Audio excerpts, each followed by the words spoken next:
জীবনে আর যাই করুন অশিক্ষিতদের সাথে কখনো ঝগড়া করতে যাবেন না।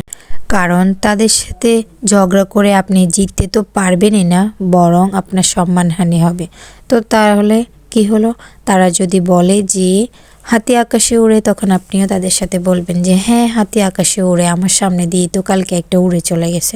তাহলে কি হবে, আর সমস্যা হবে না, নিজের ঝগড়া নিজের সম্মানটা অন্তত হানি হবে না।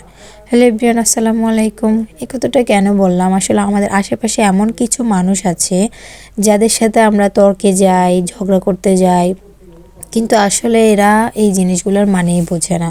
কারণ তারা অশিক্ষিতর কাছে ঝগড়া করতে গেলে নিজের সম্মানটা আর উল্টা হানি হয়। এখানে আর অন্য কিচ্ছু হয় না। তারা ভাবে যে তারা জিতে গেল, কিন্তু আসলে যে তারা হেরে গেছে এটা তারা কিন্তু বোঝে না। তাই অশিক্ষিতদের সাথে কখনোই আসলে আমাদের উচিত না তাদের সাথে তর্কে যাওয়া। তর্কের মূল বিষয়টাই তারা বুঝবে না। আর আরেকটা সবচেয়ে বড় বিষয় হচ্ছে, পরিস্থিতি যখন খারাপ যায় তখন আসলে আমরা মানুষ চিনি। যখন আমাদের খারাপ সময়গুলো থাকে তখন আমরা পাশে কাউকেই পাই না, কিন্তু পাই, আসলে পাই না যে তা না, ঢোল পেটানোর জন্য, আমাদেরকে খারাপ বলার জন্য অনেক মানুষ পায়, আমাদেরকে নিচে নামানোর জন্য। কিন্তু আসলে যারা আমাদের পাশে থাকবে ওই সময় তাদেরকে আমরা পাই না। কিন্তু যখনই আমরা ওই খারাপ সময় থেকে বেরিয়ে আসি তখনই কিন্তু দেখবেন আমাদের চারপাশে অনেক মানুষ এসে হাজির হয়ে যাবে।